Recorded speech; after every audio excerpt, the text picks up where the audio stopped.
15. Air around us. We have learned in chapter 9 that all living things require air. But have you ever seen air? You might not have seen air, but surely you must have felt its presence in so many ways. You notice it when the leaves of the trees rustle or the clothes hanging on a clothesline sway. Pages of an open book begin fluttering when the fan is switched on. The moving air makes it possible for you to fly your kite. Do you remember activity 3 in chapter 5, in which you separated the sand and sawdust by winnowing?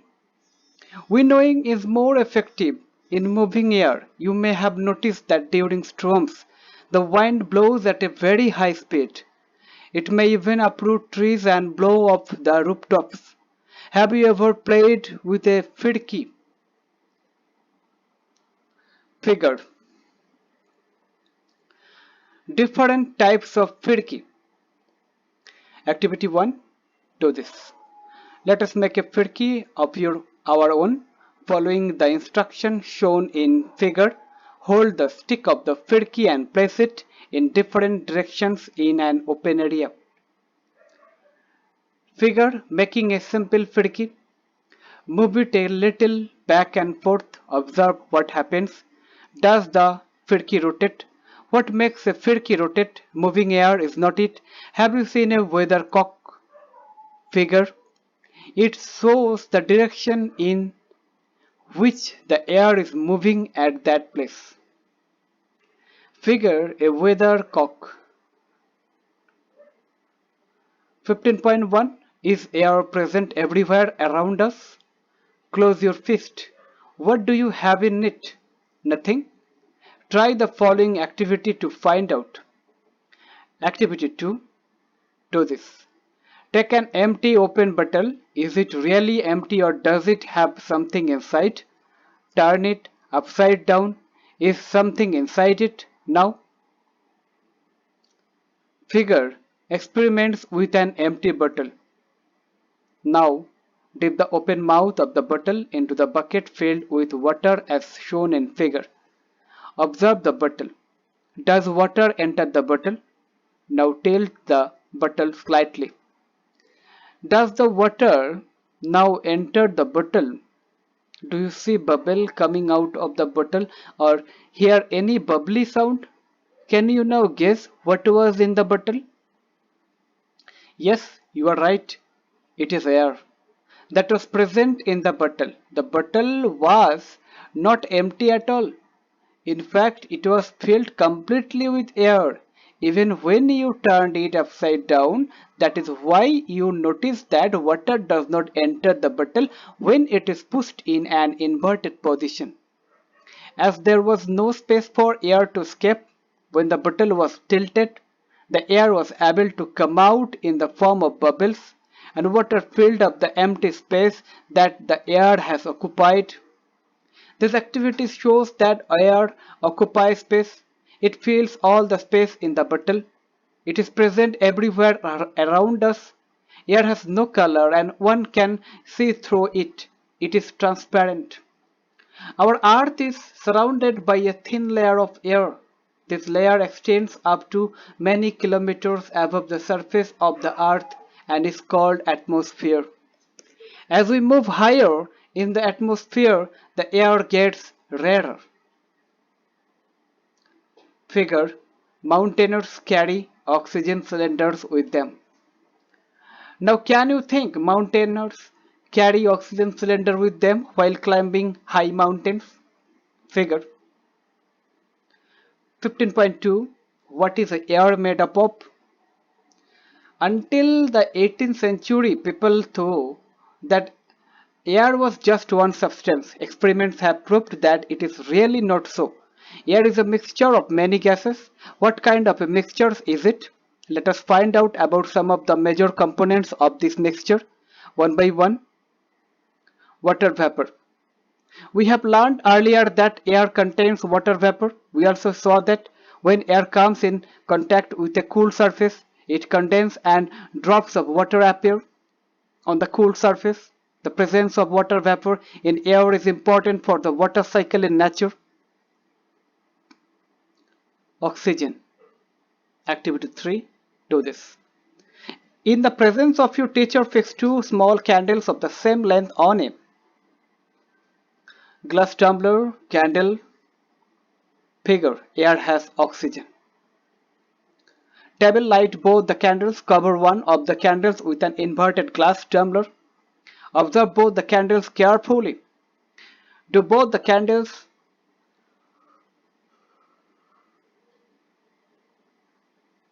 continue to burn or go off? You must have observed that the candle covered with glass tumbler got extinguished after some time, whereas the other candle continued burning. What can be the reason for this? Think about it. It seems that the candle got extinguished because the component inside of the glass tumbler which supports burning is limited. Most of the component is used up by the burning candles. However, the other candle is getting continued supply of air. This component of air which supports burning is known as oxygen. Nitrogen. In activity 3, did you observe that air is still present in the glass bottle even after the candle blew out? This indicates the presence of some component in the air which does not support burning. The major part of air which does not support burning candle is nitrogen. Carbon dioxide. In a closed room, if there is some material that is burning, you may have felt suffocation. This is due to excess of carbon dioxide that may be accumulating in the room. As the burning continues, carbon dioxide makes up a small component of the air around us. Plants and animals consume oxygen for respiration and produce carbon dioxide. Plant and animal matter also consumes oxygen on burning and produce mainly carbon dioxide and a few other gases. It is advisable not to burn dry leaves and discarded remains of the crop, which pollute our surroundings. Dust and smoke. The burning of fuel also produces smoke. Smoke contains a few gases and fine dust particles and is often harmful. That is why you see long chimneys in factories. This takes the harmful smoke and gases away from our noses but brings it closer to the birds flying up in the sky. Dust particles are always present in air. Activity 4. Do this.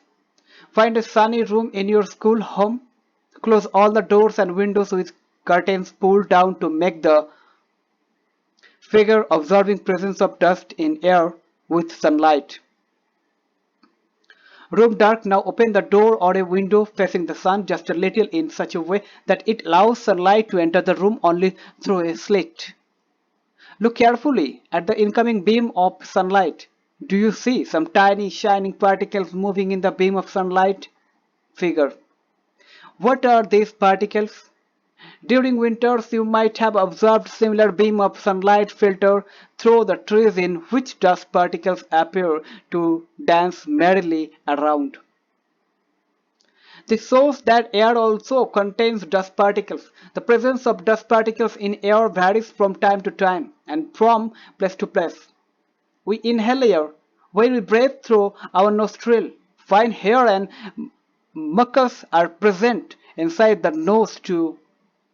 Bozo is asking you, why do you think the policeman in figure is wearing a mask?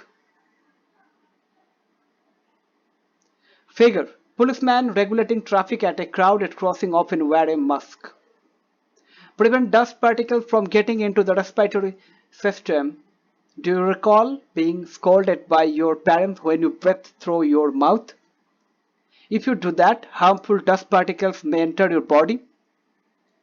We may conclude then that air contains some gases, water vapor, and dust particles. The gases in air are mainly nitrogen, oxygen, a small amount of carbon dioxide, and many other gases. However, there may be some. Paheli wants to know why the transparent glass of windows is not wiped off regularly. Appears hedgy. Pojo wants to know why during an incident of fire one is advised to wrap a woolen blanket over a burning object. Carbon dioxide, water vapor and other gases. Oxygen, nitrogen. Figure composition of air. Variations in the composition of air from place to place, we see that air contains mostly nitrogen and oxygen. In fact, these two gases together make up 99% of the air. The remaining 1% is constituted by carbon dioxide and a few other gases and water vapor. Figure 15.3. How does oxygen become available to animals and plants living in water and soil? Activity 5. Do this. Take some water in a glass or metal container, heat it slowly on a tripod stand. Well before the water begins to boil, look carefully at the inner surface. Figure water contains air. Here is a question from Paheli. Will the tiny air bubbles seen before the water actually boils also appear if we do this activity by reheating boiled water kept in an airtight bottle? If you do not know the answer, you may try doing it and see for yourself. Of the container, do you see any tiny bubbles on the inside? Figure. These bubbles come from the air dissolved in water. When you heat the water to begin with, the air dissolved in it escapes. As you continue heating, the water itself turns into vapor and finally begins to boil. We learned in chapter 8 and 9 that the animal living in water use the dissolved oxygen in water. The organisms that live in soil also need oxygen to respire, is not it? How do they get the air they need for respiration? Activity 6. Do this. Take a lump of dry soil in a beaker or a glass, add water to it and note what happens. Figure. Do you see bubbles coming out from soil? These bubbles indicate the presence of air in soil. When the water is poured on the lump of soil, it displaces the air which is seen in the form of bubbles. The organisms that live inside the soil and the plant roots respire in this air a lot. Figure soil has air in it. Burrows and holes are formed in deep soil by the animals living in the soil. These burrows also make spaces available for air to move in and out of the soil. However, when it rains heavily, water fills up all the spaces occupied by the air in the soil. In this situation, animals living in the soil have to come out for respiration. Could this be the reason why earthworm came out of the soil only during heavy rains? Have you ever wondered why all the oxygen of atmosphere does not get used up through a large number of organisms are consuming it? Who is refilling the oxygen in the atmosphere? 15.4. How is the oxygen in the atmosphere replaced? In chapter 7, we read about photosynthesis. In this process, plants make their own food and oxygen is produced along with it. Plants also consume oxygen for respiration, but they produce more of it than they consume. That is why we say plants produce oxygen.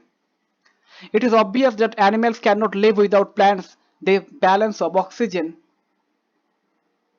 and carbon dioxide in the atmosphere is maintained through respiration in plants and animals and by the photosynthesis in plants. This shows the independence of plants and animals. We can now appreciate how important air is for life on Earth. Are there any other uses of air? Have you heard about a windmill? Look at figure. Figure a windmill. The wind makes the windmill rotate. The windmill is used to draw water from tube wells and to run flour mills. Windmills are also used to generate electricity. Air helps in the movement of sailing yachts, gliders, parachutes, and aeroplanes. Birds, bats, and insects can fly due to the presence of air. Air also helps in the dispersal of seeds and pollen of flowers of several plants. Air plays an important role in water cycle.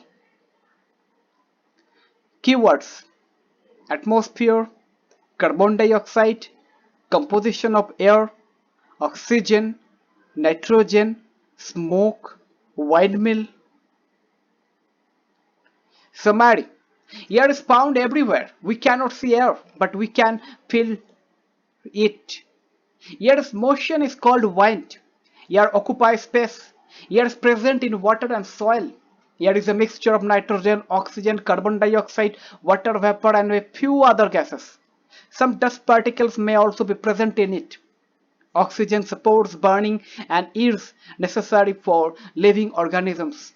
The envelope of air that surrounds the earth is known as atmosphere. Atmosphere is essential for life on earth. Aquatic animals use dissolved air in water for respiration. Plants and animals depend on each other for exchange of oxygen and carbon dioxide from air. Exercises. Do this and comment this. Suggested projects and activities. 1. On a clear glass window facing towards an open area, fix a small rectangular strip of paper. Remove the strip after a few days. Do you notice the difference between the rectangular section that was left covered with paper and the rest of the glass window? By repeating this exercise every month, we can have an idea about the amount of dust present in air around you at different times of the year. To observe the leaves of trees, shrubs, or bushes planted by the roadside, note whether their leaves have some dust or soot deposited over them. Take similar observation with the leaves of trees in the school compounds or in a garden. Is there any difference in deposition of soot or leaves of trees near the roadside? What could be the possible reason for this difference? Take a map of your city or town and try to identify regions in the map where you have noticed very thick layer of soot on the plants by the roadside. Compare the result obtained by the classmate and mark these areas on the map. Perhaps the result from all the students could be summarized and reported in newspaper.